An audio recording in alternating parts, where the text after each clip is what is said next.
అబ్బ దేవుడా, గీ మందు తాయినోళ్ళతోని పోలీసోళ్ళకి చిన్న సమస్య ఉండవు అని పోలీస్ అన్నలు బగ్గ తాయినోళ్ళతోని ఈ తిప్పలు పడుతుంటారు. గది మనందరికీ ఎరకైన ముచ్చటనే. కానీ చూసే జనాలు గట్ల పోలీస్ అన్నలని అనుకుంటే ఎట్లా ఉంటది?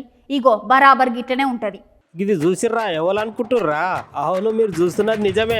నాలుగో సింహమే తప్పదాగి కూరగాయల బండ్లో వండుకున్నది. ఆరాంగా బండి మీద వండుకున్నది. అగో ఈ కానిస్టేబుల్ అన్న పనితనం గట్లున్నది. మరి ఏం చేస్తాం? నలుగురికి ఆదర్శంగా ఉండి తప్పు చేస్తే గట్టిగా చెప్పి కానిస్టేబుల్ అన్ననే గట్టిగా తాగిండు. మంచిగా తాగి ఎక్కడున్నాం ఎవరు చూస్తారానికి ఇంత సోయి కూడా లేకుండా ఇగో మంచిగా కునికేసిండు. అగో ఒక్కడే వండుకోలేదు కదా, పక్కనున్న గ్లాస్మేటో లేకపోతే క్లాస్మేటో చూసిర్రా అన్నకి పక్కన బండ్ల సప్పులు సుతా వినిపిస్తలేవు. అంత గట్టిగా దావత్ చేసుకున్నారు కావచ్చు రాత్రిలా. ఈ ముచ్చట మధ్యప్రదేశ్ రాష్ట్రంలో జబల్పూర్ లో జరిగిందంట. అన్నకి ఇట్లా దాగి కూరగాయల బండ్లో వాడుకున్న వార్త కాస్త చిన్నగా మెల్లగా మస్తు వైరల్ అయిందంట. గంతేకి ఇది చూసిన పెద్ద సార్లు దర్యాప్తు చేస్తున్నారట. ఇంకా పోలీస్ అన్న మీద చర్యలు తీసుకుంటున్నామని చెప్పిర్రు. అంతే కదా, డ్యూటీ అయిపోతే పోయేటప్పుడు ఇంటికి పట్టుకపోయి తాగాలి. గాని ఇట్లా డ్యూటీ పూరగా అయిపోక ముందే ఇట్లా చేస్తే ఎట్లా సారు? మీరే 10 మందికి చెప్పేటోళ్ళే, మీకు మేం చెప్పాలనా సారు?